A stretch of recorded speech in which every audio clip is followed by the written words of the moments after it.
Hey Rich, could you tell me about Car and Classic, but in 90s Eurobeat? No problem. If you want to sell your car, get a slice of the action. You can choose a normal ad or an online auction. Doesn't matter what you sell, a Fiat or a Beetle. Every month your ads in front of 4 million people. Ooh, Car and Classic, ooh, it's so fantastic. Ooh, Car and Classic, ooh, it's so fantastic. Smith & Sniff is sponsored by carandclassic.com. Fantastic. Ooh, Car and Classic, ooh, it's so fantastic. I'm Richard Porter. I'm Johnny Smith. And this is Smith & Sniff, a podcast in which two friends talk about cars and many other things. I must apologise in advance. If you can hear clanking, clacking, and the occasional yelp, there isn't a kidnap situation going on in my house. What it is I woke the tortoises up from hibernation this week, and it's always a delicate time. You have to give them access to food and water and kind of revive them. Well, within an hour of waking up from imagine having a 2.5 month sleep, Richard, okay? Oh, I'd love that. Well, yeah, wouldn't we all? But then within an hour, you're trying to penetrate your wife despite being very weak and tired. Because that's the situation that I've had to deal with this week. Are they weak? I was going to say, because I don't think I would be weak and tired after a 2.5 months sleep, but yeah, I probably would be. Well, you've no access to water. Anything, so we haven't even drunk a pipette of water. And the first thing you're thinking about is... If I was getting into bed for a 2.5 months sleep, I think I would leave a glass of water on the bedside table for when I woke up again. Maybe a Twix or something, just yes, because I reckon you would be pretty famished when you woke up. Actually, something like a Twix is a great idea. I'd have to go for some chunky peanut-based confectionery, I think. What are those? Yeah, what are those really nice? Snickers? Snickers is a bit lo-fi. I'd have to go for something like a peanut chocolatey flapjack thing. You know, like the sort of thing that if you did a triathlon, you want to tuck into that after. Okay.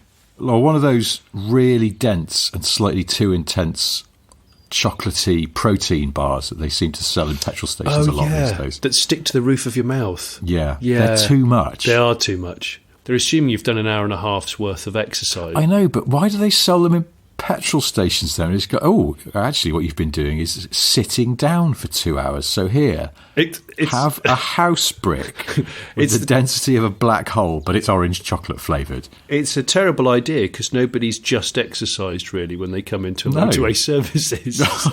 I just ran. I ran all the way to Hilton Park Services and I'm absolutely desperate for some protein, but in chocolate orange form for no apparent reason. It is a bit odd. Anyway, I think it's because people think they're healthy. Yeah. You see protein and they're sort of geared towards... I mean, they kind of have this whiff of fitness about them, but also they have sort of needlessly macho names like belt-fed machine gun or something, and you just go, I think I'll just have a Twix. Yeah, well, it's just another way of marketing nonsense, isn't it? It's just another method. Yeah. It's another method. Just stick to a toffee crisp or something. Just another day in paradise. Talking of which... Do you know that song I sent you, where I tried to get you to envisage the automotive and otherwise scenario behind it? Oh yeah. I wonder whether we could open that up to the listeners. I thought we could open that one up to the listeners, you know. And as I've said it, I've actually forgotten what the scenario that I envisaged was. But the song for people is, and this is one that you must listen to. We can't play it because of licensing laws, etc., etc., etc. But it's by a band called Double or Double. And the song is Captain of the Heart, or Captain of Her Heart. And people would know this song. I don't know. It was a massive one-hit wonder by a Swiss band, was it? They were Swiss. Were they Swiss? They were Swiss. One dude. Oh, so it would be Double then. I think it would be Double. One of the dudes was on an oboe or a clarinet, and the other. I don't know why that's funny. And then because oboe is a funny word. Well, you watch the music video. This is proper like 80s high-flying, swooning kind of music. But anyway, I sent it to Richard and with the thing of like, what is this the background soundtrack to in a scenario? And I put, and listeners, you must listen to this song and then maybe come back to the podcast, I don't know. But I've put, this song is playing, you're driving out of a leafy part of Surrey down to the New Forest at 11 p.m. to meet your recently reconciled wife. There's a huge bouquet of flowers on the passenger seat. The car in question is a Mercedes 500 SEL W126 with those cross-lace alloys that I've forgotten the name of. And I didn't know what you meant by cross-lace alloys. Well, they're like fake spokes, like those BBS. They probably are the BBS ones. But what used to happen on the 126 S-Class is that people used to underwheel them. So that they're very small, aren't they? They're AMG wheels, I think, on those. Yeah. Because they usually came with the body kit and sometimes body-coloured as well. Oh, yeah, they did. That's right, body-coloured centres. Yeah. And I've just done that. I think that's what jogged me. I've just recently recorded a car cave for the Late Break Show, which probably hasn't gone out yet by the time you listen to this. But the guy had like a fleet of these, and they're all wealthy Arab spec with just loads of accessories on them. They're amazing. So you're driving one of these. Did any of them have a boomerang aerial on the boot lid for an onboard TV? He had 3 spare centre consoles with proper TVs and VHSs in.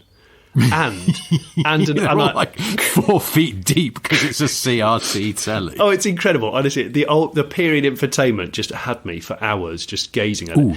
Were there graphic equalisers? Oh, yeah. One of them had a 3-tier dash setup. It was just amazing. You know, it looked like driving around with Abbey Road Studios in the dashboard. It looked like I think I need a tiny bit more treble in this frequency range. Do you know what it was like? It was like we're sitting in a car and someone goes, "Okay, we're about to record Live Aid. Do they know it's Christmas? All right, can you just stick these earphones on? 3, 2, 1, and go." Go, what? Didn't even know how to turn it on. It was so baffling. Also, do you remember with those graphic equalisers, particularly the more complicated they were, you'd tit around with them for ages pretending you could hear the difference, and then probably what you'd realise is that everything usually sounded best if you just put it all in the middle, because that's the way that the recording artist and the producer wanted you to hear it. Oh, completely. Where are we going with that? I don't know. I think I should probably go back to Doublé, Captain of Her Heart.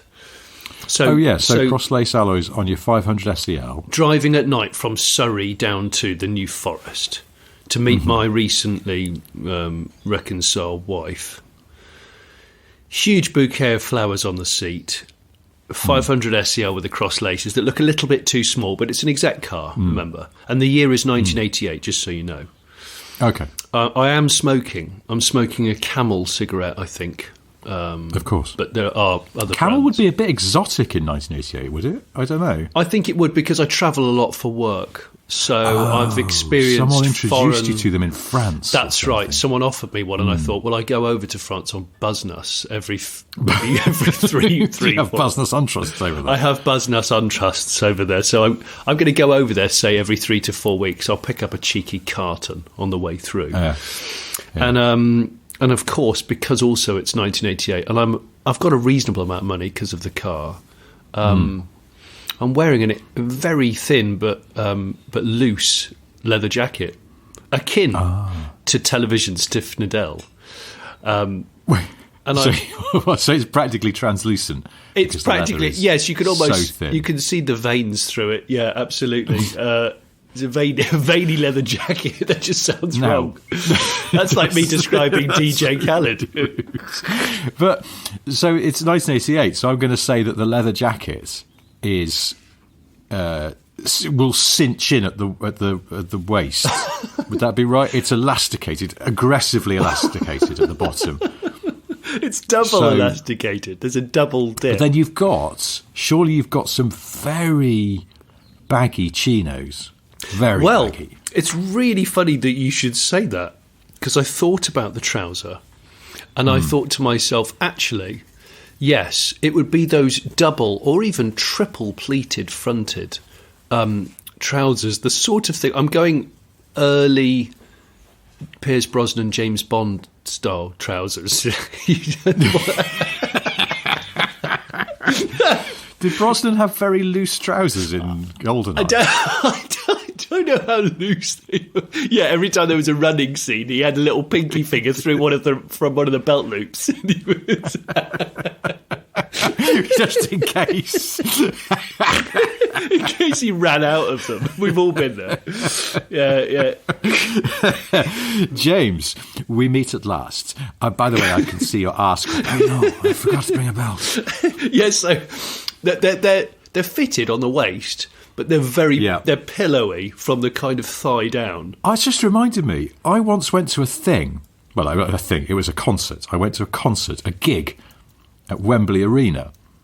And it was the Charlatans and James. So brilliant. I mean, that's a belting lineup in itself. But Isn't then, because someone we know actually, works with the Charlatans, we got to go backstage. And we got to go to a little after party in the bar backstage. And it was in a big bar area at Wembley Arena. And partway through, the singer from James, Tim. I love James. Yeah, they're really good. Yeah, they are a good band. He walked in. I can't remember what he was wearing on stage, but he'd obviously been and changed. And he walked into the room, and he was wearing the baggiest trousers I've ever seen on a man in my life. Oh, were they gap year pantaloon type of affairs? They were pantaloony, but they didn't taper at the bottom. Oh. If anything, they flared out at the bottom, and they were so long they were touching the floor. Are they culottes? The lady culottes? Well, yes, they were kind of... No, if he stood still, you could think he was just wearing a long dress, yeah. Wow. A long skirt. But when he moved, it almost looked like he was sort of... I wish he'd been wearing those Heelys, because he could have done a nice glide across the room, and it would have looked really cool. But it looked like he was sort of on two big baggy hovercraft. It was an extraordinary thing. And then I realised, I was mesmerised. I was like, "Fuck me, there's Tim Booth in baggy trousers." I realised he was barefoot. Oh. In a bar, which I know it's a private party, but it's still got a slightly sticky floor. So, but also you're going to need a lav at some point, and barefoot into a gents' toilet is the ultimate no-no. I mean, seriously, you just wouldn't. Yeah. No. Well, I've never seen James live, and I'd very much like to. Hang on, is his clothing choices predate Harry Styles dressing in that? Oh yeah, distinctive. That's it. Harry Styles likes a hovercraft trouser. He doesn't does he? like and a sort of snooker player's vest top. Yeah, I'm going to say. But then sometimes he wears like a kind of translucent cardigan, like something he's nicked from his grandma. He does. Like a sort of lacy or like kind of weird gossamer, or like he's nicked it from a very elegant lady in the 70s. He certainly has. Like That's a sort of saucy older lady of the 70s, and he's just raided her wardrobe. Amanda Redman's early dressing cupboard. It's not what you call it, dressing cupboard. Dressing room. Dressing room. We've gone off the subject. So yeah, Pierce Brosnan, triple pleated, pillowy trousers.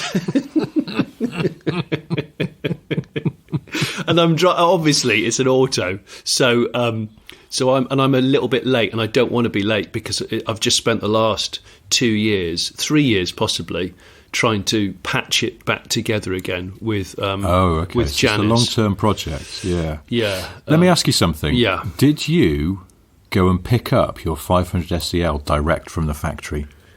I did. Because I'm an organised guy in this fictitious world that we're weaving as we speak, and I was actually on business in Germany around about that month.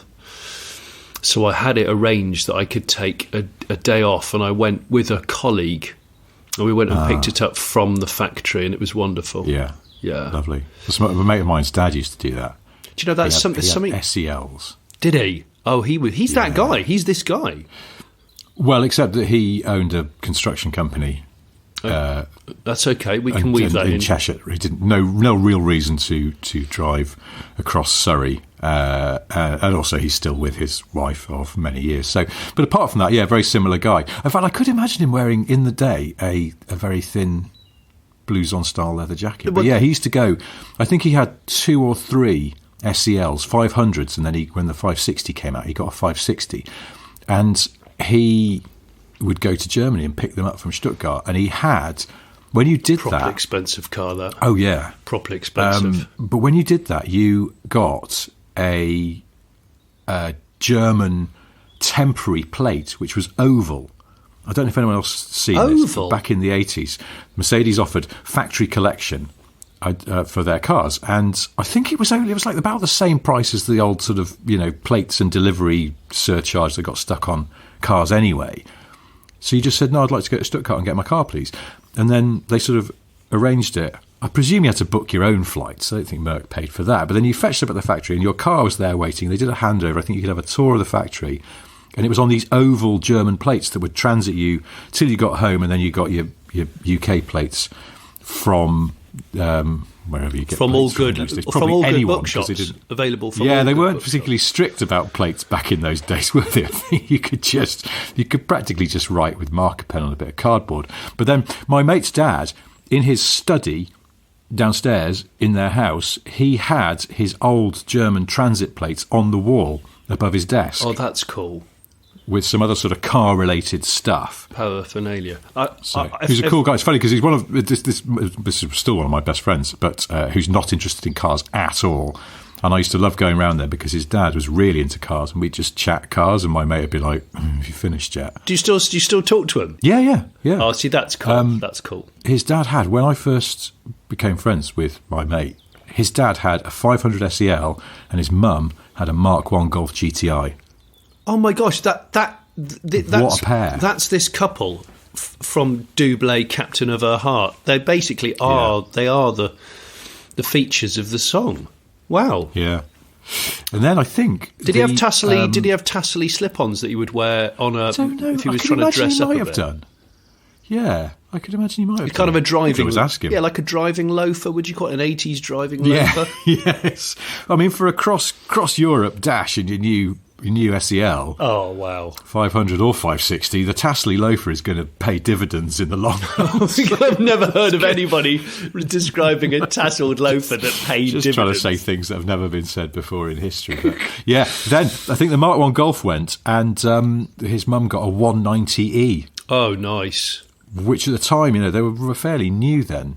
We once went to Alton Towers in it, and actually it made me feel a bit car sick. I don't normally get car sick, but I think they had quite a sort of soft ride in the back because of your multi. Didn't go for Spaltline suspension and option. I don't think you could get it at that point. I think it was pretty much it was 190E or D. Yeah. Those were your choices. Yeah.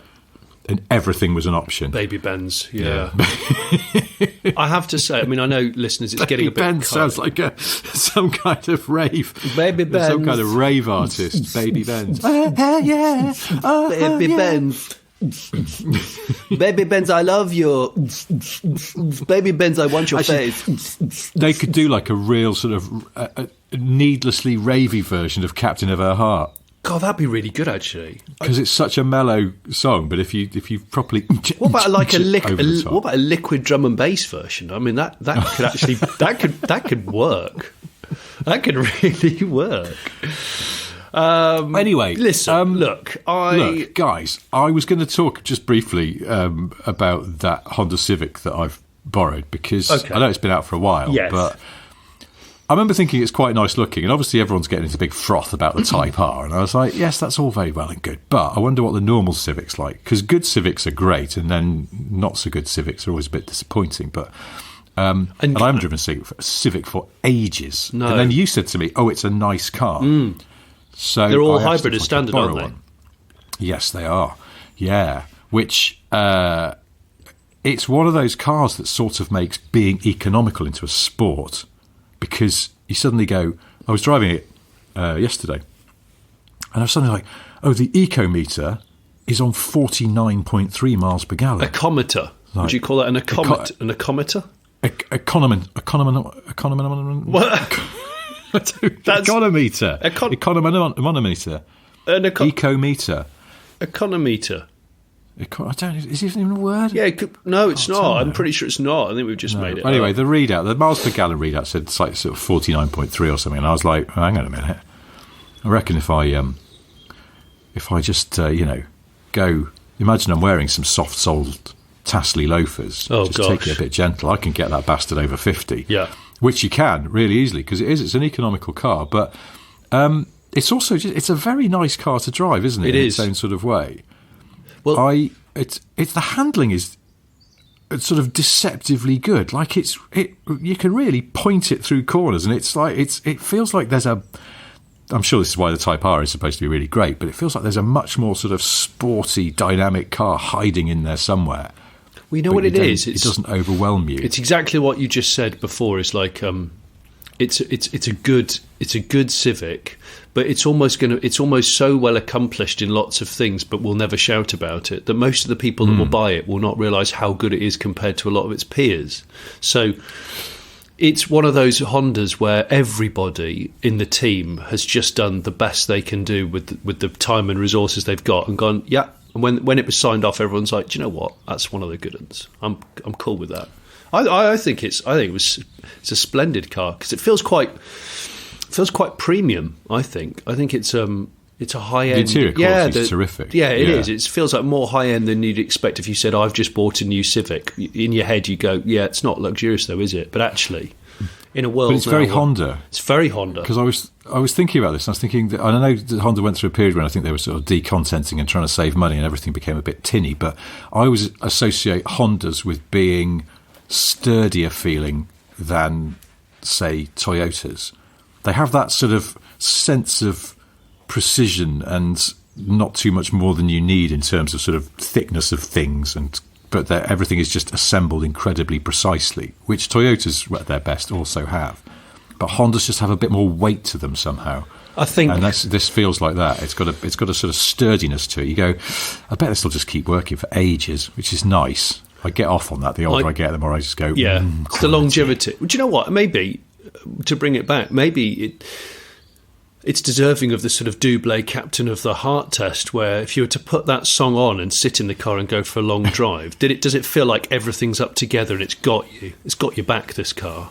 Whereas if you were to play it in a competitor car, it might not quite feel right. The only thing that's odd about it is, did you notice it's got quite heavy steering? Yes, I did. And I liked it because I like heavy steering. Yeah, well, you get used to it, but it's quite a surprise because steering in cars generally these days is really quite light. I mean, even in the power assistance era, since things went electric, at low speed, a lot of stuff, the steering is, proper kind of one-finger twirly. I mean, you can palm all day. And this is almost like this is a non-palming car. I'm not sure you can... It's hard to palm. And particularly, I discovered, you put it in sport mode, and it gets even heavier. Yeah, I like it. But funny enough, Oh, no, I don't. I mean, I do quite like it. It just takes a bit of getting used to. I'm quite surprised, though, for a sort of general market car that I think people are used to quite light steering now. And I think if you just did a test drive, you might go, ooh, the steering's heavier than my Golf. Ooh, not sure about that. So it's an interesting decision they've made. But then when you're storming along down a sort of back road, it all just weaves together. You can lean on it, but I've got a Chinese electric car on test, long-term test. That might have said it. Got an Aura Funky Cat. How is your Funky Cat? Are you enjoying the Funky Cat still? I'm enjoying a lot of things for it. It doesn't have heated seats, and I know that sounds like a massive first world problem, but to me, in an electric car, it is, in winter, it's a total deal breaker. Yeah, that's stupid. I'm really irritated by the fact they wouldn't. I think the launch edition doesn't have it, but further down the line, you can order it with it. So it's another reason to not order the first edition of any car. That's so weird, which I maintain. Well, the first editions are always lame. All the VW ID first editions are lame. All of them. But often with those first editions, they load them with kit, don't they, to make them, because then they charge a load of money for them. But yeah, no, these just have like a chintzy plaque on them. One of the things I liked about the Civic is that the heated seats button, first of all, it's a button, it's not on the touchscreen, because I like that, just being able to jab when your arse is cold first thing in the morning, just bunk and it's on. But also the button quality is exquisite. I think it's about half a mil of movement. It's a proper button, but it's just tiny movement. It's beautiful. I would recommend, anyway, it's not the most exciting car in the world, but if you happen to be passing a Honda garage or you're at a car show or something, go and sit in a Civic and push a few of the buttons and you won't be disappointed. Its button quality it's good. Is superb. It is good. And it's not a boring car. It's not like a wow car, but it's just an up together, getting it right. I think you'd enjoy owning it just because it does everything that you need of it. But it's sort of actually the biggest disappointment for me was that I discovered, I suddenly went, oh bloody hell, this thing it actually handles really nicely. But I went, there's paddles behind the wheel as well. So put it in spokes. And I'm gonna do the gearbox manually because it's a CVT, but I thought maybe they put like fake steps into it like Rover did with the MGF. Yeah. Well, they haven't. The paddles just do the regen. like an electric car. And even in sport, they still just do the regen, which I was really surprised and disappointed about. So it's that's what I mean. I feel like there's a sort of, I wonder in some countries, do they sell like a non-hybrid manual version? Oh, yeah, because of course in this country you can't buy a Manuel, can you? It's just CVT hybrid, 2 models, and that's it. And but yeah, I was like, I feel like there's a really lively car waiting to get, and I'm sure the Type R sounds tremendous because obviously that is manual, but it's also 50 grand, and it's a bit full on, and it looks a bit, keeping it car themed, which is something that we strive to achieve on Smith and Sniff. Strive and fail. I had to work late last night on the laptop, and I thought I'll just put a bit of television on in the background that's music from the movies with performances from the bands. It was like a compilation type show. And forgive me if you already know this, everybody listening, but Berlin came on performing "Take My Breath Away" off of Top Gun and all that, and I thought, great tune, not heard it in a while.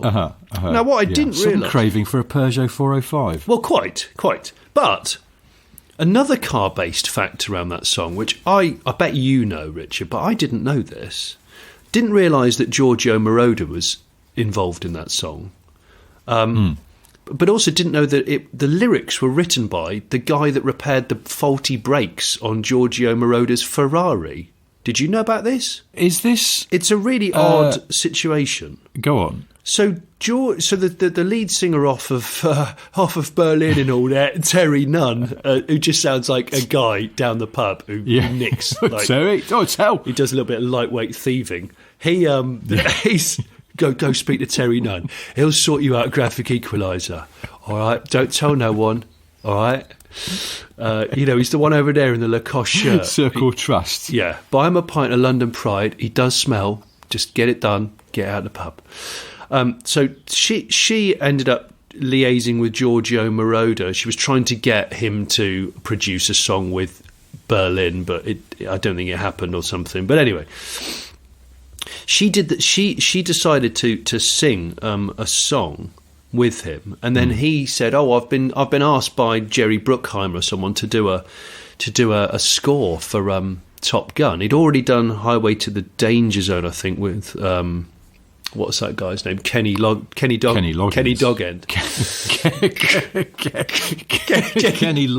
Kenny Loggin details. Oh shit, I forgot my password again.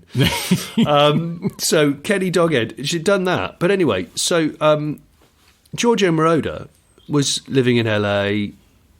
Harold Faltermeyer was doing the music for Top Gun. Jerry Bruckheimer said, "Oh yeah, Giorgio, why don't you do like a song?" He did Danger Zone, and they really liked it. And then Jerry said, "I want something slow for the romantic scene with Tom Cruise and Kelly McGillis." So he set up a slow tempo and tried to put together a demo, but couldn't work out. He said, "I was never very good at lyrics."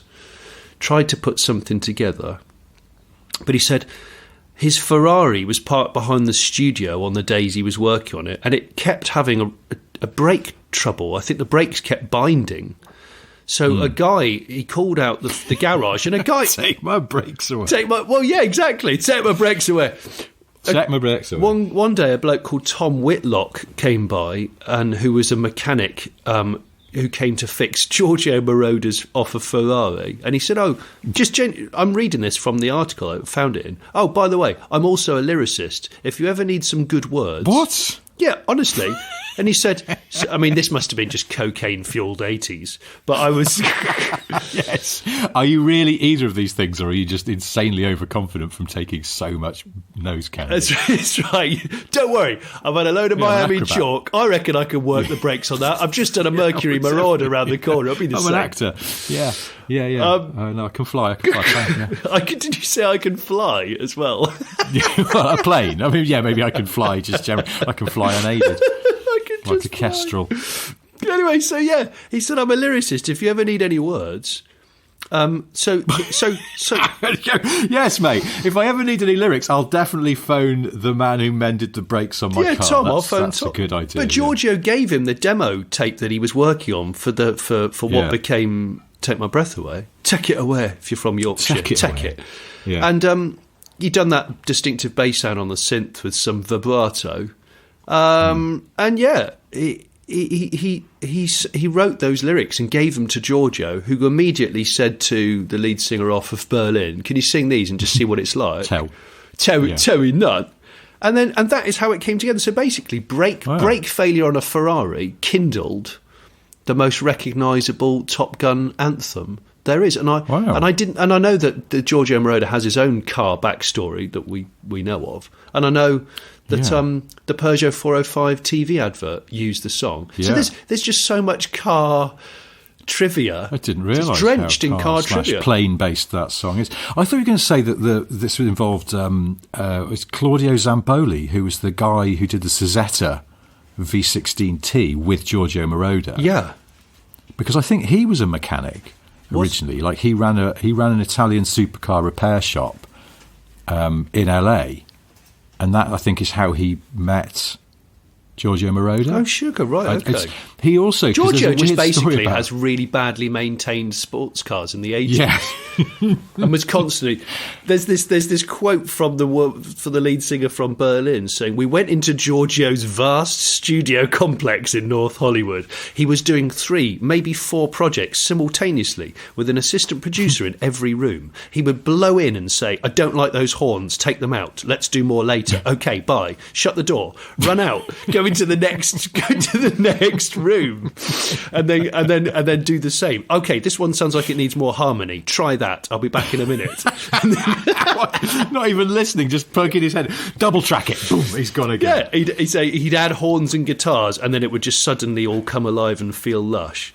Wow. Yeah, so he was making, 72 hit songs a day whilst Tasmanian deviling around this studio, and then pop out for lunch, have massive brake failure in a supercar, come back in drenched in sweat with his triple pleated billowing trousers. Are we sure that, given his punishing self-imposed schedule, he didn't just have the brakes removed from his Ferrari to save time? I haven't got time to stop. Got to keep going. I don't care. Red light. Fuck off. Got to keep going. Maybe it keeps him on. He doesn't talk it like gives that. him that edge. It gives him the edge, doesn't it? Like people at base jump, it's the what if. You've got to get it right. Failure's not an option. Yeah. So there we go. Take my breath away. Great. That's a away. fabulous story. What are the lyrics? Watching in slow motion. As you turn around and say, take the brakes have failed. Yeah, it's go. Well, as Tom Whitlock. Assume the brace position, it was originally called, and then they decided. Or as Tiff Liddell would say, we're going to roll. We're going to roll. Do you know I had a phone call from Tiff? We're going to roll. It was really lovely. I had a phone call from Tiff a few days ago, and he... Yeah. Just a quick catch up because he needed to go and burn some stuff in the garden, but he did. What was lovely is he cut straight to the chase and pretty much said, "This Allegro of yours, what are you aiming to achieve with the suspension setup that you're going for?" And I went, "Well, I'm trying to sort of make it a kind of hot hatch feeling car, really." And he went, Tell me about the power of the engine. He said, and he sort of started giggling and stuff. And then he said, "Can I drive it when you finished it? I want to try it." So I think... Is he offering to do setup? I think I'm going to get Tiff Liddell to do the setup on my Allegro Civic Type R. Type Allegra. You're heading towards, you want like a sort of fast road setup rather than a track day setup? I want an accomplished fast road that's not like too stiff that it's uncomfortable, but it can hold its own on a track, but it won't be Furburgering destroyer, as it were. But obviously it'll be entertaining because it will be a 390 horsepower, whatever, Civic Type R Turbo Allegro. So, I mean, find another. Yeah. I'll wait. Yeah, or if Sir Jim Radcliffe will go, "I don't need to find another, I've just commissioned 7 of them." So, but I'm not making any of them in Britain. The lovely people at Lotus, who we must thank again for hosting our live recordings the other week, they did say, and have said subsequently, so they weren't just being polite, hope you can come back sometime, but maybe if we do go back to Hethel at some point to do another live show, you will have the Allegro ready, and you could maybe just casually go, "Oh, Gavin Kershaw, do you want to just have a little go in it?" And he could go out and give you some feedback on it as well. Do you know, that's a great idea. Talk about fast road setup. There's a man and a team that know a bit about that. So suspension by Lotus. Yeah, exactly. Then you could get some handling by Lotus badges off a nice Isuzu Piazza. Could I do that? I'd love a couple of little bubble stickers on the front wings which say handling by Lotus. That'd be great. probably a few hurdles there, but let's aim for that. I think that's Don't worry, Lotus. This is not a legal binding contract. Handling by Lotus. Final sign off by Chief Test Driver Tiffany Dell.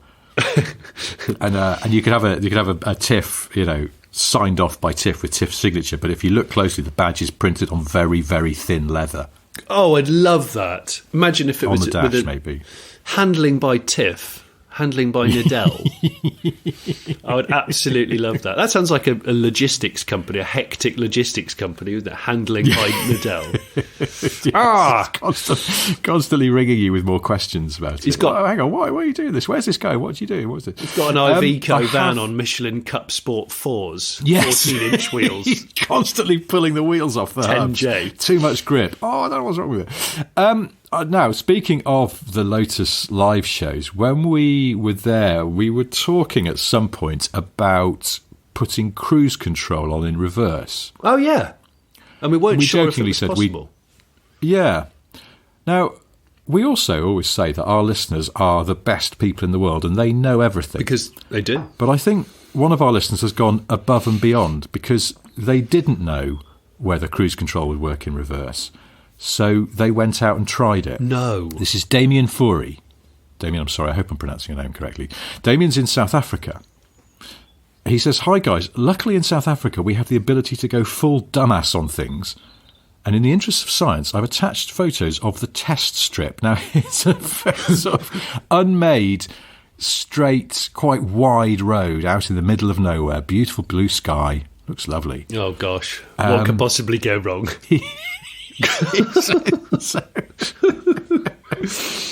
His email is entitled Reverse Cruise Control Test 1. Oh, gosh. Okay. Damien says, "No one was harmed except the CVT gearbox of my Mitsubishi Outlander.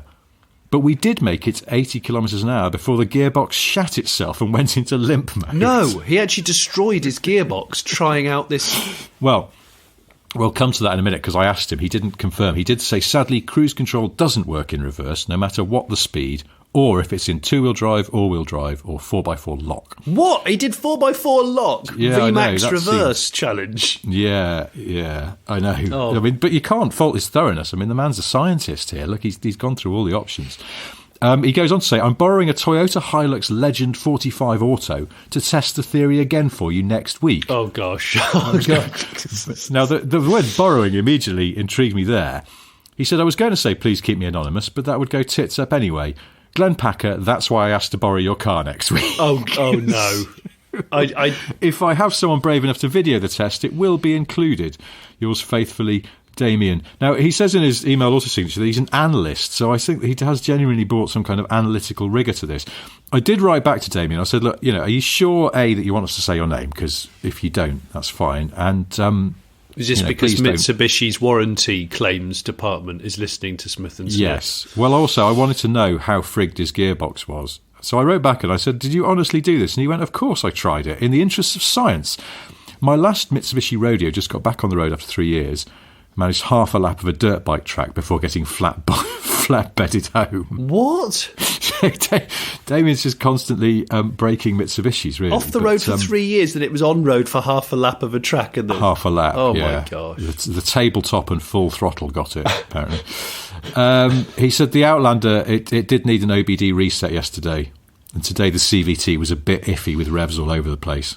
So I just drove in Tiptronic. OBD... The fuel consumption is stuffed, but I'll keep you posted. OBD with the what? That sounds like a sort of MC DJ combo. Is that OBD Reflash with who? Yeah. The CVT? OBD Kenobi from Star Wars, yeah. He's constantly just walking around, just plugging it in and reflashing it, going, yeah, that'll be all right. Yeah, he just puts his fingers into a hidden port down in the in the cantina, in a dark corner. Unfortunately, Bad news on the Hilux test, though. Damien says the Hilux test was cancelled due to it not having cruise control. Oh, well, it's a deal breaker. But another mate has just got a new BMW X5 in that shitty gold metallic.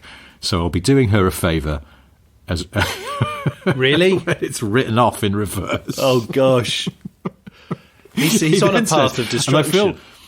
I know. I also feel like we should be wary in how much we encourage Damien in his endeavours, because he says, P.S. anything else you would like tested, I am always game and have plenty of safe places to try them, brackets, sort of. Oh, God. So, well, I don't know. For legal reasons, I'm going to abort the proposed feature Challenge Damien. Yes. In which listeners send in things they would like him to do. But Damien, thank you for your devotion to this this flippant question. So we can say with confidence the Mitsubishi Outlander cruise control does not work in reverse, but eventually the CVT gearbox will shit itself. So there we go. That's the kind of consumer journalism that we pride ourselves on. Okay. Smith and Sniff. Well, look, here's the situation, guys. Two things. First thing, it's my birthday today. I'm recording this on my birthday. Oh, shit, yes. Sorry. Happy birthday. It's okay. I love you. Secondly... We're recording this on Friday, by the way. So if you're listening on Monday, Johnny's birthday is last Friday. It is a shame that my birthday is now shared with when Russia decided to invade the Ukraine. But anyway... Oh, yeah. Yeah, it's that was inconvenient. But anyway...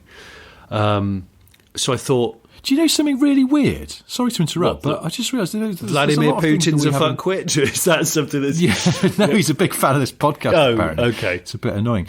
No, it's, there's a lot of things that we have in common. And we're both left-handed and we both do this podcast. But also, I just realised we're both born on the 24th. Oh, okay. Yeah. Oh, that's kind of weird. The plot just keeps thickening. Are you wearing triple-pleated, fairly pillowy trousers today? Of course I am. Okay, so am I. I got them off Pierce Brosnan. Yeah, I was going to say, are you going to watch Goldeneye at lunchtime? Well, because he used to live not far from me. When I lived in Highgate in North London, he used to live in Highgate as well. And so I imagine if you went to local charity shops and timed it right, maybe he'd just been by with a massive box of incredibly billowy trousers. That's a great idea. He'd just finish The World Is Not Enough and he'd get rid of a load of chinos. That'd be fantastic. Or he liked quite an open-y shirt from memory, sort of a holiday shirt, I'm going to say. Yeah. I don't mean heavily patterned. You know what I mean? The kind of very thin, hot country shirt. Casual, loose, a hot country holiday shirt. Hot climate, suave gent shirt. Sorry, look, like if you can hear clacking the tortoises, there's a big loss of traction from one of the tortoises. Dirty little bastard. Sorry, anyway, yes, it's your birthday. Happy birthday. Thank you. I'm getting old. So I thought, should we do some fantasy car shopping on my birthday by sweeping seamlessly onto the Car and Classic website? I think we should. Ooh. Shall we? Oh, it's a smooth link. It's so smooth. After all, it's lovely. Who could resist the allure of carandclassic.com? Well, particularly, nothing says happy birthday like a contractually obliged chat about something that Car and Classic have coming up in one of their online auctions. Totally. What are you thinking, my great mate? Because funny enough, I was looking last night and I found... I stopped doing that. I quite like that. I found some brilliant stuff. And there's something which I thought, if I was rolling in Jim Ratcliffe's cash, that I would buy you for your birthday... put in a high bid on the auction. It's a 1973 Dodge Dart Swinger Special. Oh, Swinger. Okay. From when Swinger wasn't mucky. Yeah, I was going to say Swinger meant sort of a person about town rather than a slightly sort of sexually... as in the swinging 60s. Swinging 60s. So the Dodge Darts, I'm going to have a look at this. So it's It's amazing. It's a brilliant sort of period 73, green. Yeah, that green is great. Very Bench similar. front seat with some lovely stripy upholstery panels, but then also this has got Swinger floor mats. Is it? Has it really got? The description says they're genuine Mopar Swinger floor mats, and they've got Swinger embroidered into them in a very, very curly typeface. Oh, I know that font, that Dodge era font. I think the I for Swinger is like a starburst. You do. I think you're right, because that era of if you ever get the chance to look at any advertising material off of Mopar, Dodge, Plymouth, it's all so good. It's all the thing about the Dodge Dart was quite a compact car compared to its peers. By the way, you're right. I've just found a close-up of the floor mats, and it is a Starburst. I told Good you, knowledge. isn't it? It's a bit like, if you remember the very cool TV show Bewitched. Yes. With where that lady who she kept itching her nose or something, and then she disappears, or I don't know, turns her husband into a bat. I can't remember. It was really cool. It had J.R. Ewing in it, didn't it? Yes. But he wasn't called that. I used to watch it as a kid because it was just quite cool. I remember the Hanna-Barbera style graphic intro, and I remember her being just really sexy, frankly. Maybe one of my early crushes. But anyway, we're talking about Dodge Dart Swingers. Yeah, the Swinger is cool. Very front end shared, very similar to a Chevy Nova, I think. And this is, I guess, by the standards of the time, is a sort of compact car, isn't it? Or small car, certainly. I'm very sort of full or even a mid-size, but as a consequence, there's something sort of appealingly chunky and squat about it. There is, and a lot of them. It's not a full muscle car because it's Is it a 3.7 litre slant 6 in this with a 3-speed column change auto. Oh, is it? Okay, right. Okay, so it's bench seat car with some amazing looking sort of deck chair kind of fabric on the seats. The good thing, the thing about the Dodge Dart was they're really popular as race cars, as drag race cars, because you can put the big block, 440, you can put Hemis in them, and they're a lot smaller and lighter really than the full size motor. So I've got a lot of time. In fact, a friend of mine had a Dodge Dart for a long time. A race car. It used to rear up so viciously off the start line at the drag strip. It was always one of those cars which it looked like he was riding a stallion that wouldn't be tamed. There was something quite macho about the way it did that. I always remember going, yeah, that looks shit hot. I like that. So that's a cool car. I'm down with that. That is a really cool. I saw it and I went, I think that would be right up your street. I feel like it's quite up my street. I don't know why. Because normally I'd go, if we're going to say American, you want a big lumpy V8. But I like it's got a handmade exhaust system on it, which apparently, according to the blurb, has a rasp to it. So, and that thin 3-spoke wheel. So nice with the column. It'll have power steering, won't it? Yeah, it will. Surely. Oh, you'll be able to drive that with your pinky. Yeah, be so over-assisted. That's what I'm thinking. See, a lot of people would immediately want to junk the straight six, but I think as a cruiser, if you just want the look and not the muscle behaviour, these sorts of cars are perfect. And because it's not a full size, it actually fits in on European roads and in European garages. So it's kind of sort of a Mustang size, I'd say, because a Mustang's not a big car, the original Mustang. No, it's true. They're not, are they? Well, relatively they're not. No, they're kind of... I wonder what the original Mustang is as big as. A Mondeo? Do you know what? I bet a Mondeo is a bigger car. I bet the last of the Mondeos is bigger than the first of the Stangs. But we need to... Should we have a look? Quick, compare dimensions. Whilst I quickly go on Vinted and look up Pierce Brosnan trousers. Yes. So the Dodge Dart Swinger is a proper sort of pampas grass car, but it's not outrageous American. It's actually kind of like street furniture in that era. If you drove that in the US, obviously you'd go to a Cars and Coffee at 4 a.m, as they seem to do, and people would admire it greatly, but it wouldn't be exceptional, I suppose. But over Cars and Coffee, I love that. Because that's why they have to have coffee, because it's too damn early. Well, yeah, no, I thought it was lovely. I can't find the dimensions. Oh, here we go. Okay, so, Okay, so here's a song. Okay, so yes, an original Mustang compared to the current outgoing generation Mondeo. Yeah, I want to know this. The Mondeo is 10 inches longer. There we go. That's a lot. Lot. About 4 inches wider. So, again, that's a lot. Yeah, you see what I mean? Because it's all about with American cars of that era, the proportions. Like my Dodge has the proportions of a massive car, but then when you park it next to something like a current day Mondeo normal family saloon or estate, it doesn't look very big all of a sudden. It's just that the way they proportion it gives it that aura, that presence. It's so good. I mean, car designers will, of course, know about all this stuff because it's what they live and breathe. But and talking about presents, because it's my birthday and I'm fantasy car shopping, the Citroen, I found this Citroen, and I know that you're down with these. It's a Citroen DS, which is, of course, a cool car, but it's the Decapitable. Yes. Which is, again, a great name for a convertible car, right? Surely, because decapitated car. Yeah, I was going to say Decapitable sounds like you were talking about the French Revolution or something. It's just, oh dear. Really? You're royalty. Decapitable for you, my friend. And this is gorgeous. I was once in Saint-Tropez, I think, and I saw one of these just driving along. And it's just, particularly in the sort of sunshine of the south of France, they are absolutely mesmerisingly beautiful cars. They're fab. For people who haven't seen them, they are superb. We'll put the link on for this one on for Patreons, but I have to say, there is no car that could out-glamour and outclass this in a sort of South France, French Riviera environment. You just imagine that. It doesn't matter how much money you've got, how many Veyrons you got parked outside your yacht or whatever. Oh, yeah. This could just waft in, and it would waft. I know people say waft a lot with cars, but this is a true wafter, right? Don't you think? It's a proper air, proper air. It's a proper air biscuit of a car. It just. But I love it.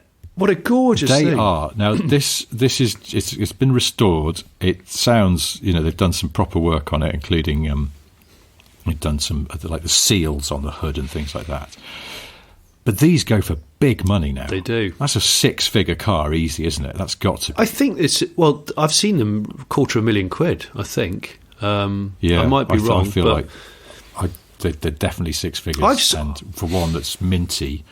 Yeah. I sat in one at the end of last year. I've never driven one ever, and I've never been a passenger on one, but I sat in a parked one that was part of that crazy car collection of the bloke who made his money from delicatessen tickets down near London in Potter's Bar. Who, the guy that has the world's biggest collection of Aston Martin Lagondas? Yeah, Roger Dudding. That's right, Roger Dudding. I forgot his name. Well, he's got one of these, and he had it rebuilt, and it was sat there in its sort of heated garage next to a load of other cars. And I said, could I just sit in it? And I sat in it, and it was as close to a landlocked boat as you could possibly get. It just felt like a beautiful landlocked boat. Oh, do you know, a DS is a car that I think I've got to own before I pass away. Me too. Yeah, it's predictable. And do you know why as well? Have I told you this before? There's something which, when I discovered it just cemented this strange feeling of kinship I have with the DS, is that the DS ended production on the exact day that I was born. Seriously? You've got to get a last year of production DS, Richard. That would be so nice. I was looking at them again the other day. What a great bit of trivia. I very seriously thought about it when they were more affordable than they are now, and there was a really, really tidy one for sale for I think about $8,000. And I thought, I could do that. I could do that. But at the time, I lived in London, and I parked on quite a narrow street. Yeah. And I was just like, I couldn't leave it on this street. I'd have to put it somewhere. I was like, where am I going to put it? And then it all just became aggro, and I decided not to. But one day, that is one of those cars that I feel like I have to. Well, should we do? Because I have this. Should we do that kinship. when Smith and Sniff hits the big time? Should we just wheel out? Yeah. We'll wheel out the triple pleated trousers and the big wallet. And we'll go, I'll tell you what we're going to do today, Richard. We're going to go to France and we're going to buy a pair of Citroen DSs. And you're going to buy one that's the last year of production because it resonates. Yeah, and I'm just going to buy the best conditioned car for the money that I've got. And it won't be a Decapitable. But then you're going to end up with a nicer one than me. Yeah, but maybe. I'll be hamstrung by my foolish insistence it has to be a 75 car. So. Yeah, but I think people listening can resonate with that, because I've done that before, where you've gone, yeah, that date that means something. Because if I think about like my birthday, 24th of Feb, 79, I always go, well, what car was like brand new or significant in 79, and we've talked about it before, you go, oh yeah, Mercedes S-Class, right? Yeah, I was going to say, as we were talking about the S-Class, the W126 is your birthday car, isn't it? So that's probably quite good. If people have cars that they're particularly bonded to because they're their birth year cars, or because they discovered something that relates to them personally about the car, like it was started or ended production on your birthday, then do write to us, hello@smithandsniff.com. We want to know, mate. We want to know. We do. We want to know. Also, we'd had some, for some reason, suddenly we've had a few reviews that I just noticed this morning had come in, and there was one that really made me laugh because it says, I'm a professional truck driver. Okay. While descending a 9% grade on compact snow this winter at about £100,000 GVW, I was nearly blinded by tears of laughter as I listened to Johnny Smith regale Richard with a listener letter about an irate clown in full regalia rolling his Bedford rascal. The sheer absurdity of the word painting actually relaying a true event, combined with Richard's hysterical reactions, nearly had me off the road. Please beware of listening to this podcast while driving or operating heavy machinery. So that is lovely. Say Brock. So thank you. It's in Canada. Thank you for that. Brock, but this reminded me to say, if you enjoy Smith and Sniff and you fancy leaving us a review, that would be lovely. It's the full like and subscribe shout out I'm doing, because we don't often do it. Should we do if you enjoy Smith and Sniff, could we do a Stellantis mix of like and subscribe? Could we record one in our spare time and then we could feed that in seamlessly at this point? Well, I think we'd be going some to beat Adam Buxton's brilliant like and subscribe tune, but we could always give it a shot. I think if we do a Stellantis high energy Euro mix. Yeah, okay. Shall we? Leave it with me. Yeah. But anyway, yeah, so please do, if you like Smith and Sniff, please do leave us a review. If you don't like Smith and Sniff, keep it to yourself, you shit. I tell you what, if you don't like Smith and Sniff, the biggest insult you could possibly give me is to go and buy me a Citroen DS decapitable, all right? And post it through the fucking door with a hacking key. We Smiths are a proud people and we will not accept free cabriolet Citroens from the 60s. I will not. It's a gross insult, but try it anyway if you don't like our podcast. All right, well, look, I'll put links up to both that gorgeous DS and the Dodge Dart Swinger on the socials and everything like that, but they're both delightful. And that probably is where we should start to. I've got so much more to talk about today, which is unusual for me, but what I'll do is, and here's the amazing thing, I'll just save them until next time. How about that? See, that, just, you're a pro. All right, well, then let's pull off at the next junction. Cool. Before we do, though, I have 3 things to tell you. They are: 1, Johnny has a solo YouTube channel. It's called The Excoriate Snakes Show, in which Johnny tracks down legless reptiles and mercilessly calls them out for their various failings. This week he's tearing a strip off some vipers for being too poisonous.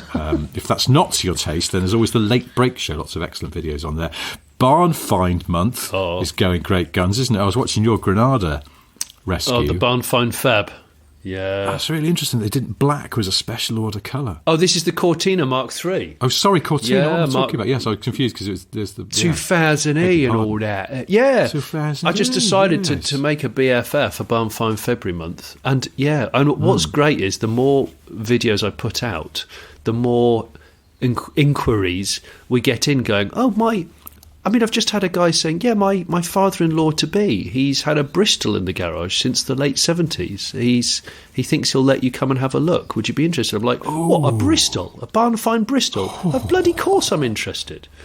So there's a lot more to come, and they are my favourite thing to record. And I think at the time of this podcast going out, there is a one-owner Citroen 2CV, keeping it French, as we did with the Decapitable chat. So I'd urge you to watch that, please. Thank you, please, my friends. 2CV. There's another car I feel like I have to own. Yeah, I'm being first car I ever wanted. When I was a teenager, I had a 2CV fund, a little jar that I used to put money in. Really, but yet you've never owned one. Well, no, because I think I blew the money on a mountain bike. So. Oh, it's funny you should say that, because the Barn Find that won't have gone out yet, that I went down to fucking Essex to film last week. It was so full of junk. You couldn't see the car when you first opened the garage door.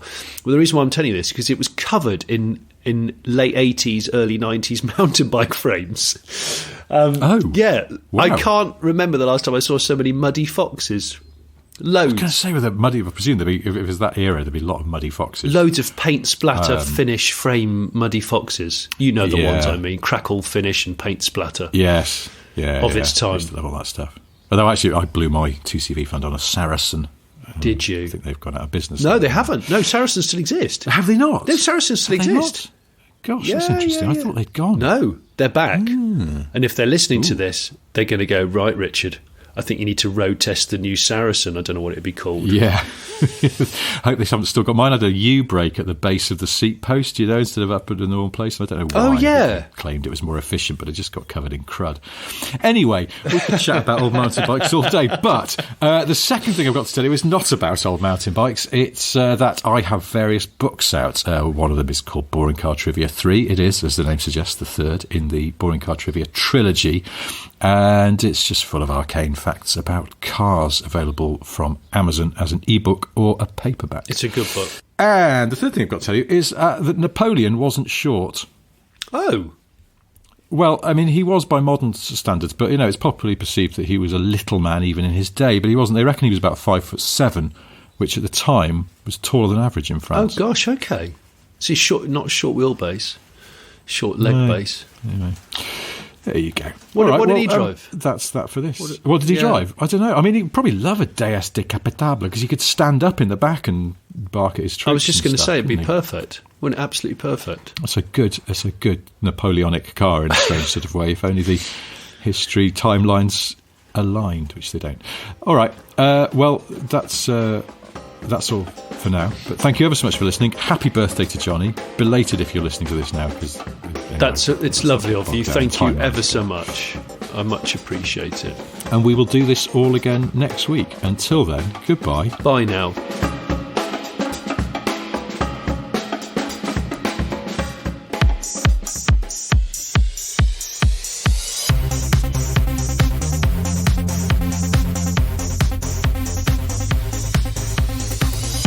Just what to do.